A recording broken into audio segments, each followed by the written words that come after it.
Bonjour, yo tout le monde, c'est quelque chose de trop. Alors nous on est dans le Nord. Ouais, et c'est encore une fois avec la plus belle personne du monde. Oh, n'est-ce pas Sonoki? Mais arrête. Mais elle est violente, elle m'aveugle avec une baguette dans les photos. Vos C'est gueules. la mienne. Plus maintenant. Alors non. Vos gueules parce qu'on doit regarder la vidéo. C'est une vidéo Noah comme avant. Attendez, je dois faire ce qu'une personne normale ferait. Oui. Abonnez-vous, hein, c'est un bon Est-ce que tu youtubeur, peux arrêter s'il te plaît, Madame Démon? Alors, c'est parti, c'est une vidéo sur les cryptides de Trevor Anderson. D'accord, mais tu peux mettre la main à la... Allez, viens, Démon. Mais attendez là. J'ai déjà plus envie de mettre les... Ouch, on va écraser. Est-ce qu'en vous baladant dehors, le soir, seul, vous êtes déjà tombé sur ce genre de truc? Ouais. Ou alors peut-être qu'en scrollant sur TikTok, sur Instagram ou sur Snap, vous êtes déjà tombé sur ce genre de vidéo. Snap. Snap. Waouh. Ouais. C'est un français, d'accord Non, sans blague, je le connais, hein, je peux débile. Ah. Là, il met une bite. Ce genre d'illustration peut-être? Oui. Eh bien, tout ce que vous venez de voir a un seul point. J'ai déjà peur. Mais calme-toi. J'ai déjà peur. Alors, pour info, je suis peureux. Voilà. Arrête de crier comme ça, ça fait super peur. Mais c'est toi qui me fais peur. Arrête. Ça fait peur, d'accord. Yo, c'est juste des images. Allez, viens. Ok, oui. Trevor Anderson. Messieurs, dames, aujourd'hui, installez-vous confortablement. Prenez Oui, vos j'ai petits installé. popcorn, car nous allons traiter de 3 affaires terrifiantes autour des créatures décrites par Trevor Anderson. Et sans plus attendre, commençons avec la première créature. La première fois que cette première créature a été observée. Comment ça s'est passé? Qui l'a vue? Et surtout, de quelle créature est-ce qu'on parle? Oui, de Affaire quelle- numéro 1. Attendez une seconde. Là, vous me faites bien suer. Ça prend tellement de place. Tu as dit le mot. Voilà. Mais moi, je suis quoi? Reste sur le côté ou alors enlève tes cheveux si tu veux pas que je te les écrase. Mais qu'est-ce qu'il y a, mes cheveux Voilà. de Viens merde? ici, Junior. Ouais. Glitcher, pardon, excusez-moi. Est-ce que ça change quelque chose? Puis pourquoi tu m'as appelé par mon nom? Aussi vite qu'il le peut. Ces cris n'alertent personne. Tout le monde dort à cette heure de la nuit. Et l'endroit n'est habituellement pas assez sûr pour que quelqu'un ose mettre les pieds à l'extérieur. Les désavantages de vivre dans un quartier connu pour être dangereux et malfamé. Il en a croisé des délinquants et des personnes redoutables, mais rien n'égale à ce qu'il affronte aujourd'hui. La seule chose qu'il a vraiment fui de sa vie. Il tourne dans un coin, l'ombre qui le suit l'attend. Qu'est-ce qui s'est passé juste après? Ceci s'appelait un cut. Ça arrive souvent dans des vidéos. Ce que je viens de vous raconter, c'est la toute première observation d'une des créatures les plus mystérieuses de Trevor Anderson.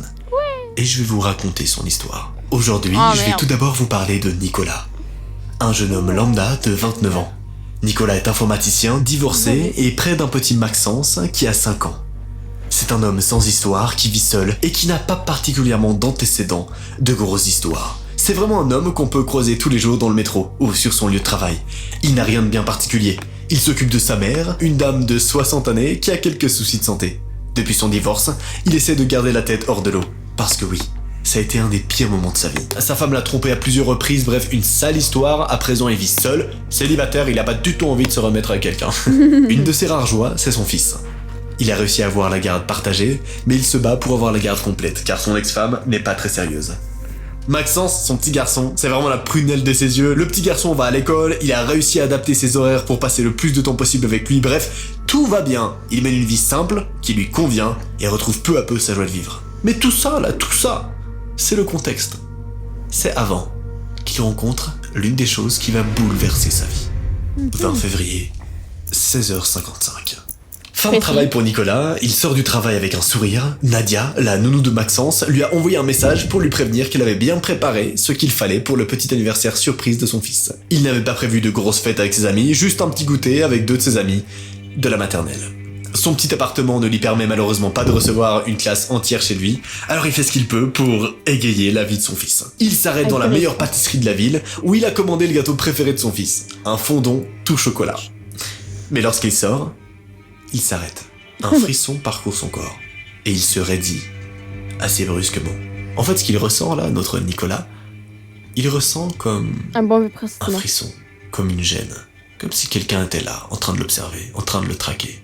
C'est sa sensation. Comme si le regard lui brûlait l'arrière de la nuque. Non, c'est grave parce que... Attends, pour de vrai, c'est grave. Non, mais par contre, est-ce qu'on en parle parce qu'il est dans un lieu public, c'est normal qu'il sente quelqu'un qui le regarde. Ben, techniquement, c'est un lieu public. Fait que, logiquement... Il y a au moins une ou deux personnes qui doivent le regarder. Ouais, comme genre là, je me sens regardée parce que je sais qu'il me regarde. C'est comme... Oui, parce que je te regarde. Ouais, j'aurais fait s'embrasser. Waouh! Waouh! Waouh! Évidemment, je ne suis pas assez mature pour embrasser quelqu'un. Moi, il est pas assez hétéro pour... Arrête de parler de ça. Tant il est intense. Il se retourne, mais rien. Personne ne le regarde. Tout va bien. C'est quand même très étrange pour lui. Mais bon, peut-être qu'il a halluciné. C'est juste un mauvais pressentiment qui passe par là, c'est normal. Oui, c'est très normal. Mais c'est une vidéo d'horreur, du coup, le mauvais pressentiment. Il y a quelque chose qui a rapport avec ça. Même moi, j'ai eu un mauvais pressentiment à un moment donné. Anecdote de Sonoki. J'étais petite, j'avais avoir 9 ans. Ou moins, là. Et comme, j'arrive chez moi, et genre, je sens que je peux pas rentrer. Genre, c'était un peu un jour de week-end, et je sens que, genre, comme, si je rentre, ça n'allait pas.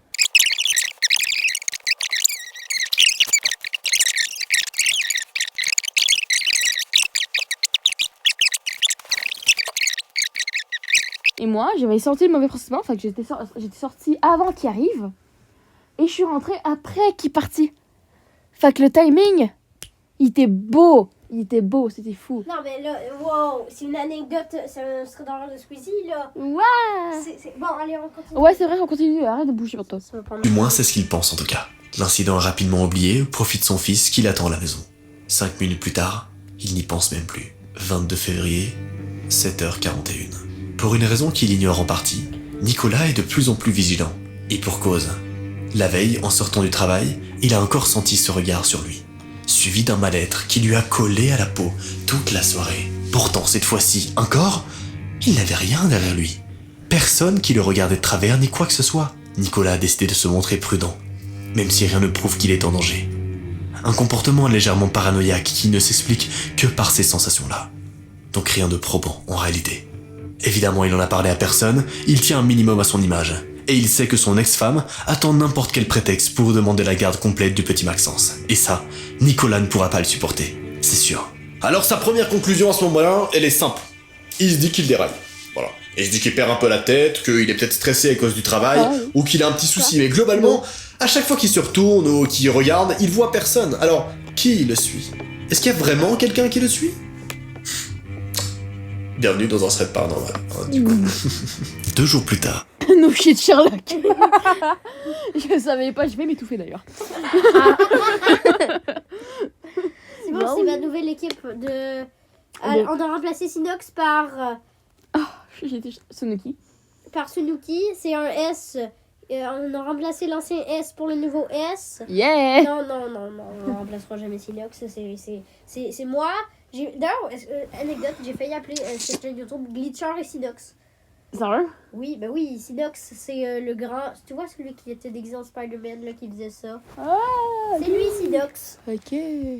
24 février, 3h12 du matin. La nuit est tombée depuis bien longtemps, et Nicolas s'est couché tôt pour récupérer de sa semaine et ne pas rater le départ de son fils chez sa mère. Il dort profondément.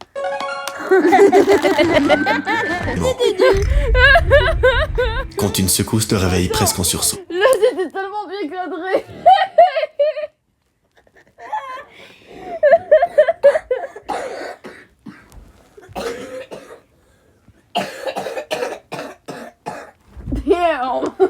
Tout va bien.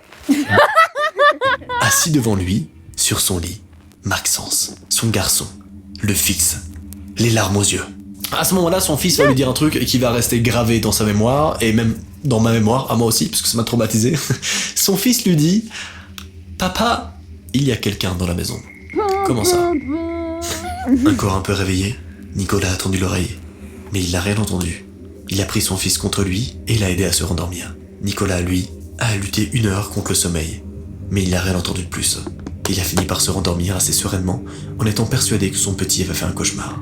Cet événement, il va marquer un tournant dans la suite de l'enquête. Nicolas commence à se dire à ce moment-là que il y a peut-être un truc qui cloche quand même. Mais il est pas sûr. Mais tu vois, c'est le début des doutes. 27 février, 1h22. Nous sommes 3 jours plus tard. Son fils avait raison. Il y a bien quelque chose dans l'appartement. C'est la réflexion que se fait Nicolas en se réveillant cette nuit. Un peu avant 1h30 du matin, il se redresse dans son lit, persuadé d'avoir entendu quelque chose. Mais rien. Ce n'est lorsqu'il se rallonge pour se rendormir. Je vais vraiment te buter, c'est fou. Calme-toi, Sonoki. Sonoki, est-ce que c'est pas comme ça qu'on m'appelle? C'est Sonoki, bordel de merde. T'inquiète, Sonoki. Frère. Bon, allez, hop, on remet, arrêtez de... Il y avait des doigts devant l'écran. Qu'il l'entend à nouveau. Qu'est-ce qu'il entend? Vous allez me dire? Nicolas entend un rire. Un rire effrayant, qui résonne dans le couloir qui mène à sa chambre. Et le plus effrayant dans tout ça, c'est qu'il n'avait rien d'humain. C'est ça son rire? Non, mais c'est un petit youtubeur. Uh-huh. Il n'y a pas trop de budget. Il y a juste genre 3 trophées du million. Ah, bah c'est vrai d'abord. On est Pas du tout tellement... un rire d'un humain qui rigole, Supérieur. c'est un rire de quelque chose d'autre. Qu'est-ce que c'est que ce bordel? Il n'a pas bougé pendant quelques secondes, pris par la panique, et a décidé au bout d'un moment d'aller voir. Mais les rires se sont arrêtés, et bien entendu dans le couloir, il n'y avait rien. C'est pas mal, hein, c'est pas mal, mais c'est que le début de cette première affaire, qui, peu à peu, va tourner au drame. Je vous préviens, âme sensible, s'abstenir. Nicolas est allé se recoucher, la peur au ventre, et n'a pas réussi à trouver le sommeil. En pleine angoisse, il appelle le médecin qui lui prescrit un arrêt de travail et des somnifères pour éviter un potentiel burn-out. Il passe la journée couché, mais heureusement, il n'a rien entendu de suspect dans son appartement. Et s'est même demandé, l'espace d'un instant, s'il n'avait pas rêvé. La nuit suivante, ça continue, évidemment. 1h57, entendu de suspect dans son appartement. Il s'est même demandé, l'espace d'un instant, s'il n'avait pas rêvé. La nuit suivante, C'est quoi ça? Je sais pas, moi, les drôles. Ouais, peut-être que... Ouais. Ah, et puis c'est moi, c'est quoi ça? Ça, c'est des LED. Ça, c'est son ancien studio. Waouh. Je fais le montage. ça continue, évidemment. 1h57, des grincements se font entendre. Un souffle rauque, encore des rires. Nicolas est encore réveillé. Ça recommence, il n'ose pas bouger. Il se demande ce qui lui arrive. Comme il ne sort pas de chez lui, Arrête. il se sent plus suivi, mais observé à présent. Comme si on cherchait à attirer son attention. Mais il n'ose pas bouger. Pas ce soir, pas encore. Il ne peut pas, il a bien trop peur. Les bruits ne s'arrêtent que vers 3h30 du matin.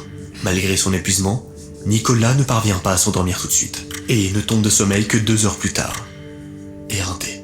À ce moment-là, 4 jours s'écoulent. 4 jours pendant lesquels il se passe rien. Jusqu'au 2 mars. 3h45. C'est toujours un peu dans les mêmes heures, hein, je pense que tu l'as remarqué. Ce n'est plus possible. Nicolas n'en peut plus. Le problème, c'est qu'à chaque fois qu'il se lève pour aller voir, les bruits s'arrêtent et il n'y a plus rien. Il a allumé toutes les lumières et fouillé toute la maison la veille, mais il n'avait rien trouvé. Cette nuit, c'était la bonne. Il devait faire quelque chose. Ce n'était plus vivable pour lui. En réalité, c'est plus à son fils qu'il pense, en se levant et en allant voir. Les rires sont plus proches de sa chambre. Cette fois, du moins, c'est l'impression qu'il a. Ça, Il tente de se lever. Alors cette fois-ci, il applique une nouvelle stratégie. En fait, il essaye de faire en sorte de ne pas se faire voir par la chose ou la personne qui est chez lui. Alors il se lève, discrètement, et ouvre la porte de sa chambre. Les rires et les grincements ne se sont pas arrêtés cette fois. Mais il n'a pas besoin de lumière pour sentir que quelque chose ne va pas. Ni pour voir l'ombre qui s'avance dans l'obscurité. Une ombre énorme qui s'avance lentement mais sûrement vers lui. Nicolas n'est pas bête. Il sait qu'il est en danger. Et la panique lui fait faire l'erreur qu'il n'aurait pas dû faire. Il se met à courir, vite, et sort de l'appartement. c'est vraiment écrit play. Et genre, jouer et... Et on voit, hein. Il y a juste, c'est juste un truc blanc qui est là. Ouais, non, mais juste pour vous dire, c'est une vidéo. Sans blague. Non. La chose le suit et semble rire et atteler en même temps. Nicolas hurle à l'aide. Il sort de l'immeuble et essaie d'alerter les voisins, mais personne ne lui vient en aide, personne. Le lendemain matin, autour de 7h30. Il est mort. Alors, qu'est-ce qu'il s'est passé ce soir-là? Ben, il est Car mort, ça, là. ce que je viens de vous raconter, c'est la dernière chose que les témoins ont vue. La chose réelle. La suite est plus là. C'est l'enquête de la Ah ouais. police qui nous la raconte. Le lendemain matin, aux alentours de 7h30, le corps sans vie de Nicolas Attends, on a découvert quelque chose, merci Démon. Alors, si on fait un retour en arrière, il y avait une chose derrière, là. Vous vous en souvenez, là? C'était zoom dessus. Ah, pardon. Elle est où? Ce que je viens de vous raconter, la tête. c'est la dernière chose que les témoins ont vue. T'es La sûr? suite, c'est l'enquête de la police qui nous la raconte. Elle me suce. Le lendemain matin, aux alentours de 7h30, le corps sans vie de Nicolas est retrouvé sur le parking de son immeuble.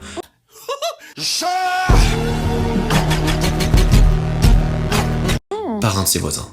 L'autopsie n'a pas permis de déterminer les causes de sa mort. Depuis, le petit Maxence vit chez ses grands-parents paternels. Alors oui, Sa mère. je sais, déjà là, tu es certainement Ah, choqué. ouais. Je vous avais dit, hein, âme sensible, s'abstenir. On est sur un épisode de Thread paranormal, ça finit rarement très bien. Mais Il y avait pas une mère à la base. Mais sa mère est morte ou quoi? Et j'ai chaud aux mains quand même. Parce Oui. qu'on se tient toutes les mères parce qu'on tombe à chier. Ouais, on pris sa tante. Nicolas a été attaqué. Allez. Messieurs, Ah, c'est l'anniversaire de Senoki. Faites-lui bonne fête. Même jamais cette vidéo va sortir dans 2 ans. dames, laissez-moi vous rien, présenter ce qu'on a appelé en français, Quelle heure? traduit, Là. Ah, d'ailleurs. le chien Là, c'est pas rapport. anxieux. Ça n'a pas rapport avec la vidéo. Le chien anxieux. C'est une des observations de Trevor Anderson. En fait, c'est une créature quadrupède, à la peau blanche et translucide, et au corps émacié. Sa colonne vertébrale est visible, sa tête est ovale, avec une bouche très large, Oh waouh. et plus de Magnifique. 24 dents. Ouais, je ferais. Leurs yeux ressemblent à des orbites vides, et ils ont comme des branchies sur les côtés de leur cou. Physiquement, Lui, ils ne j'ai sont pas pas envie du tout d'embrasser. avenants. Personnellement, ça me donne pas du Et- tout envie. Mais en plus de ça, ils sont hostiles et dangereux. Ce sont des créatures intelligentes, capables, comme vous l'avez constaté, voit de que c'est traquer réel, leur hein. proie. Oui. Et leur plus grande force reste la chasse. Ils sont très territoriaux, et les guerres de territoire sont très fréquents chez cette espèce. Il est fort probable qu'un de ces chiens soit entré sur ce territoire depuis peu, et que Nicolas soit malheureusement devenu sa première proie. Dernier point, mais pas des moindres, ils ont pour habitude d'imiter, ou du moins d'essayer d'imiter, des proches à nous, pour nous appâter. Par exemple, là, le chien essayait d'imiter le rire de son ex-femme. Bon, ça a pas trop marché parce que Nicolas a priori pas trop remarqué que c'était son ex-femme. En tout cas, on ne peut que supposer. Car aujourd'hui, Nicolas n'est pas là pour nous le raconter.